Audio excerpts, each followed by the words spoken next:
This might just be the most overpowered live streaming camera to fix all of your streaming problems. Need to connect to OBS Studio wirelessly? It can do it. Want to stream to Twitch or YouTube when you're outside doing IRL streams? It can do it. Need it to track you around your room? It can do it. This bad boy is the OBSBOT Tail Air and has the ability to shoot in 4K 30 FPS, 1080p 60 FPS with 8 prime lenses and a 1.8 aperture, which to non-nerds or normal people basically translates to freaking insane camera quality. And it's all within the size of a soda can. And you know that I love me some cheap Kroger soda. Shoutouts to Dr. K Zero Sugar. If you know, you know. Plus, one of my favorite parts is that it comes with this cute little carrying case to keep it safe, which honestly a lot of new webcams don't, which is kind of a letdown, but this one does. So that's a neat little bonus. And I gotta give a shout out to OBSBOT for sponsoring today's video and sending all this over. But this camera can do 10 times more than the normal camera, but I'm just gonna focus on the 3 most helpful features for streamers. So if you wanna take your stream to the next level, then watch to the end and pay attention. If you're new to streaming, you might use a cheap camera you got off Amazon for a couple bucks, only to realize it looks awful, especially in low lighting. This is an example right now. Let's see what happens when I turn my key light off. I've now turned my light off, and you can see not only is it laggy, but you can also see that little grainy footage, which drives me nuts as a streamer. If you're wondering what this is called, it's basically called grain or noise, and the Tail Air does a great job in low light settings to prevent this. As you can see here, we have no key light, so it's pretty dark, but we're still pulling out a pretty crispy image quality. So let's see what happens when we turn the light back on. This is with the light back on, and it looks 10 times better. But even in that low light, it still looked pretty freaking good, so it just makes this camera even more versatile. This is because this camera has such an overpowered lens that it's actually able to gather more light, brighter frames, and finer details and less annoying grainy footage in these low light conditions. Which essentially means you can be lazy AF just like me and not have to do any crazy expensive lighting setups and still be able to pull a pretty impressive camera quality image. You can also use this camera outside as a wireless IRL camera for streaming or recording, and the quality is amazing. So let's go touch grass and see how this looks like outside. First, we'll ignore the massive bags under my eyes, but I'll mess with the manual gimbal using the little phone app first, and then I'm gonna switch to the auto tracking using the AI feature.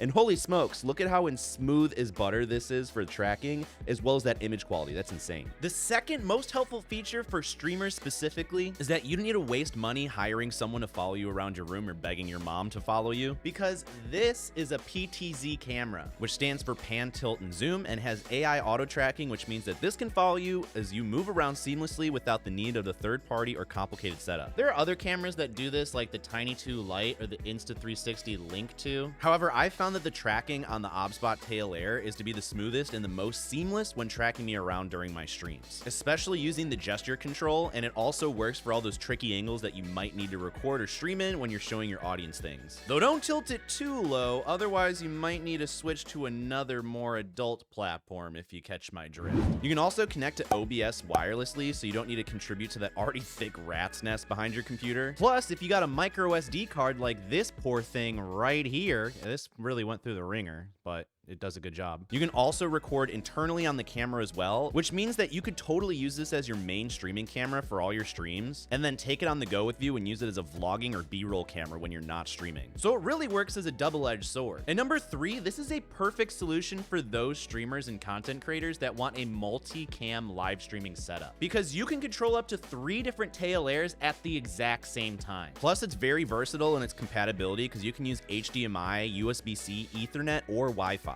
It also supports NDI, RTMP, RTSP, and VSCO, which I know is probably going way over your head, so we're just gonna stick to the simple stuff. Because the way that I like to use the Tail Air is the easy way. Once I'm inside OBS Studio or my streaming software, I'll just go and add the Tail Air as a webcam, and then I'll also pair it with this neat little smart remote controller, which will allow me to control the camera, so I can use it to pan around, I can use it to zoom in. There's also different presets. There's a bunch of cool stuff that you can do and control just using this nifty little controller, which I find to be really helpful. Especially with streaming, everything's virtual and behind a screen, so it's nice to have this physical little gadget that I can toss in my pocket. So when I go to the bathroom and I get up and leave, people can watch me as I go, and all of my IRL kick streamers know exactly what I'm talking about. They also have a smartphone app, which will basically allow you to control everything about your camera using your phone, and it also allows you to record and stream outside of your computer, including streaming to Twitch and YouTube just through your phone and the Tail Air. No computer required. So let's take a quick look at the app and how to use it. It's called the OBSBOT Start app. You can download it for your device, and once you open it, you're going to connect your phone to your webcam. I chose to connect via Wi-Fi, but you can connect in other ways. And once you're in the actual app, hey, there I am, you can see that there's a ton of stuff that you can do. In the top left corner, you have the little house, and that's going to allow you to go back so you can disconnect from here if you want to connect with something else. Then you have all of your different modes. So we have the one that's currently live, we have the widescreen, we got auto,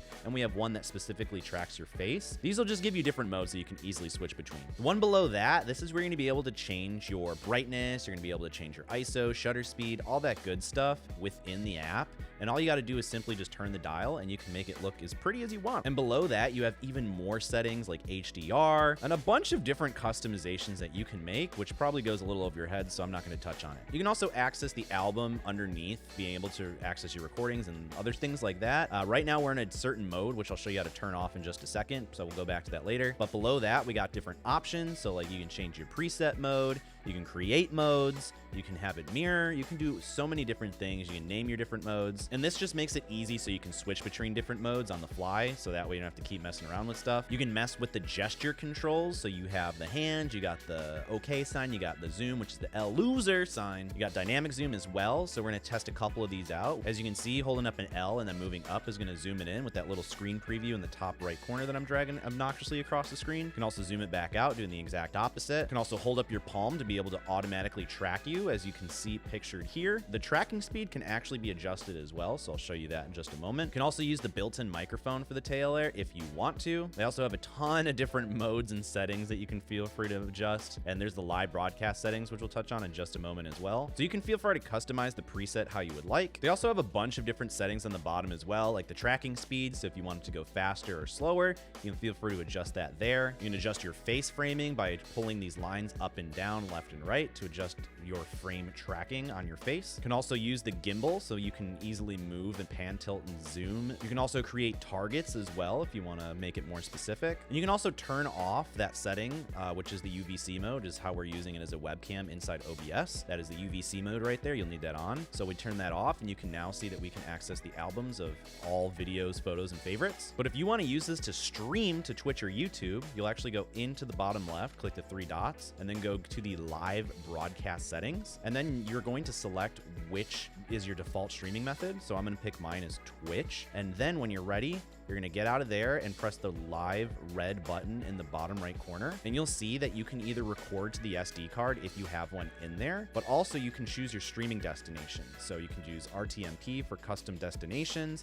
You can do YouTube, Facebook, Twitch. So you'll just simply log in with whatever platform that you want to live stream to, and you can change the resolution and bitrate at the top as we're doing right there. And once you log in, you can simply hit start and you'll be streaming to those platforms, which is pretty convenient. So all in all, the app is pretty complex or simple. It depends on what you want to make of it, but it can really do a lot. But overall, this webcam is a perfect catch-all for streamers and content creators that are wondering, will this camera do this? Can this camera do this? Will it be good enough for my streams and content? Because while overwhelming and complex, this beast of a camera does pretty much everything you'll ever need it to. And by the way, if you're wondering what the quality of the Tail Air is, we've been recording this entire video using the Tail Air silly. So everything you've been seeing thus far has been recorded with the Tail Air. But like I said, this camera does everything, and while it does everything, it might be a little confusing new users, which is why they have a dedicated Facebook group with experts and people that are experienced using this camera. So I'll leave it linked in the description down below in case you want to check it out more. And I'll also link this camera down below so that way you can get your hands on it if you think this is the right camera for you. They're also having a huge discount this Christmas season, so I've left everything you'll need in the description below. But give this video a watch to the side of me. It's going to level up your webcam and camera journey. My name's Cody, and I will see you in the next one.